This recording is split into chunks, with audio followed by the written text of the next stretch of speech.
ಓಂ ಶಾಂತಿ. ನನ್ನ ಹೆಸರು ಬಸವರಾಜು ತಿಮ್ಮಳಗನಹಳ್ಳಿ. ಇಲ್ಲಿಂದ ನಾವು ಮಧುಬನಕ್ಕೆ ಪ್ರವಾಸವನ್ನು ಹೊರಟು ಮಧುಬನದಲ್ಲಿ ದಿನಾಂಕ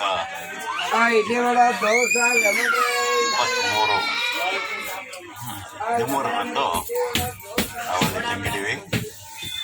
ಅಲ್ಲಿ ಮಧುಬನದಲ್ಲಿ ಅನೇಕ ರೀತಿಯಾದಂಥ ಅನುಭವಗಳು. ಅದು ಆ ಅನುಭವಗಳು ಏನಂದರೆ, ಬೆಳಗ್ಗೆ 1 ಗಂಟೆಗೆ ಎದ್ದು ಸ್ನಾನ ಇತ್ಯಾದಿಗಳನ್ನು ಮಾಡಿ 2 ಗಂಟೆಯಿಂದ 4-4:15ವರೆಗೆ ಯೋಗವನ್ನು ಮಾಡಿ, ಅಲ್ಲಿಂದ ಮುಂದೆ 6ರಿಂದ 7ವರೆಗೆ ನಾವು ಮುರಳಿಯನ್ನು ಕೇಳಿ, ಅನಂತರ ನಮ್ಮ ಇದರಲ್ಲಿ ತೊಡಗಿ ಮತ್ತೆ ಅಲ್ಲಿ ಬ್ರಹ್ಮಭೋಜನದ ವ್ಯವಸ್ಥೆ ಇತ್ತು. ಆ ಬ್ರಹ್ಮಭೋಜನದ ವ್ಯವಸ್ಥೆಯನ್ನು ಸುವ್ಯವಸ್ಥಿತವಾಗಿ ಎಲ್ಲ ಸೇವಾದಾರಿಗಳು ಮಾಡಿದರು. ಅಲ್ಲಿ ಎಲ್ಲರೂ ಬ್ರಹ್ಮಭೋಜನವನ್ನು ಸ್ವೀಕಾರ ಮಾಡಿ ಮತ್ತೆ ಸ್ಟ್ಯಾಚ್ಯೂಗಳು, ಸ್ಮಾರಕಗಳು ಅಲ್ಲೆಲ್ಲ ಕೂತು ನಾವು ಜ್ಞಾನ ಇತ್ಯಾದಿಗಳನ್ನು ಮಾಡಿದ್ದೀವಿ. ಪ್ರತಿಯೊಬ್ಬರೂ ಸಹ ಡೈಮಂಡ್ ಹಾಲ್ನಲ್ಲಿ ಸಹೋದರಿಯರು ಎಲ್ಲರೂ ಒಟ್ಟಿಗೆ ಸೇರಿ ಆನಂದದಿಂದ ತಮ್ಮ ಎಲ್ಲ ಜ್ಞಾನ ಯೋಗ ಇತ್ಯಾದಿಗಳನ್ನು ಮಾಡುತ್ತಿದ್ದರು. ಯಾವುದೇ ಭೇದ ಭಾವವಿಲ್ಲದೆ ಎಲ್ಲರೂ ಸಮವಸ್ತ್ರವನ್ನು ಧರಿಸಿ ಯಾವುದೇ ಗಲಾಟೆಗಳಿಲ್ಲದೆ ಶಾಂತಿಯುತವಾಗಿ ಅಲ್ಲಿ ನಡೀತಾ ಇತ್ತು. ಅದು ಒಂದು ಪ್ರೇಕ್ಷಣೀಯ ಸ್ಥಳ ಅಲ್ಲ, ಅದು ಒಂದು ಪರಮಾತ್ಮನ ಮನೆ ಥರ ಇತ್ತು. ಈ ರೀತಿಯಾಗಿ ನಾವು ದಿನನಿತ್ಯ ಮಾಡ್ಕೊಂಡು ಬರ್ತಾ ಇದ್ವಿ. ಅಲ್ಲಿಂದ ಹೊರಟೋಗೋದ್ವಿ.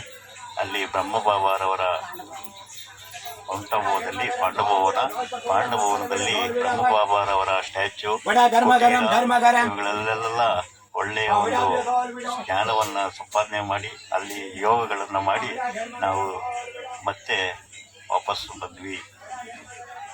ನಿಮ್ಗೆ ಅಲ್ಲಿ ಏನು ಅನುಭವ ಆಯಿತು? ಅಲ್ಲಿ ಅನುಭವ ಸಾಕ್ಷಾತ್ ಪರಮಾತ್ಮನೇ ಬಂದು ನಮಗೆ ಜ್ಞಾನ ಕೊಡ್ತಾ ಇದ್ದಾನೆ ಅನ್ನೋ ಥರ ಅನುಭವ ಆಯಿತು. ಎಷ್ಟು ವರ್ಷದಿಂದ ನೀವು ಜ್ಞಾನದಲ್ಲಿ ಇದ್ದೀರಾ? ನಾವು ಸುಮಾರು 10 ವರ್ಷದಿಂದ ಜ್ಞಾನದಲ್ಲಿ ಇದ್ದೀರಾ. ನೀವು ಮನೆಗಳಲ್ಲಿ ನಿತ್ಯಾದಿ ಜ್ಞಾನ ಯೋಗ ಮಾಡ್ತೀರಿ. ನಿಮ್ಗೆ ಏನು ಅನುಭವ ಆಯ್ತು ಇದರ ಬಗ್ಗೆ? ನಮ್ಗೆ ಏನು ಅನುಭವ ಆಯ್ತು ಅಂದರೆ, ಜೀವನದಲ್ಲಿ ನಾವು ಇದನ್ನ ಅಳವಡಿಸ್ಕೊಬೇಕು. ಪರಮಾತ್ಮನಲ್ಲಿ ನಾವು ದಿನನಿತ್ಯ ಇರಬೇಕು. 1 ಗಂಟೆ 2 ಗಂಟೆ ಆದರೂ ಸಹ ನಾವು ಇರಬೇಕು. ಪ್ರತಿನಿತ್ಯ ಮುರಳಿಯನ್ನು ಕೇಳಬೇಕು. ಇರಬೇಕು ಅಂದ್ರೆ ಅರ್ಥ ಏನು? ಏನನ್ನ ಪ್ರಾಪ್ತಿ ಆಗಿರುತ್ತೆ ತಾನೆ? ಅದು ಏನು ಪ್ರಾಪ್ತಿ ಆಯ್ತು?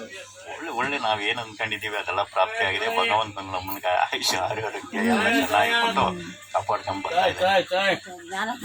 ಮೆಡಿಟೇಷನ್ ಮಾಡ್ತಿದ್ದೀರಲ್ಲ, ಮೆಡಿಟೇಷನ್ದಲ್ಲಿ ನಿಮ್ಗೆ ಏನು ಅನುಭವ ಆಗ್ತಾ ಇದೆ? ಮೆಡಿಟೇಷನ್ ಅಲ್ಲಿ ನಮಗೆ ಕೂತ್ಕೊಂಡಾಗ ಪರಮಾತ್ಮನ ಒಂದು ಜ್ಞಾನ ಯಾವ ರೀತಿ ಹರಿದು ಬರುತ್ತೆ, ಮತ್ತೆ ನಾವೇನು ಅನ್ಕೊಂತೀವಿ ಇದೆಲ್ಲ ನೆರವೇರುತ್ತೆ. ಅಂದ್ರೆ ಸಂಕಲ್ಪ ಸಿದ್ಧಿ ಆಗೋದು, ಶಾಂತಿ, ನೆಮ್ಮದಿ, ಸಮೃದ್ಧಿ ಎಲ್ಲನೂ ಸಿಗ್ತಾ ಇದೆ.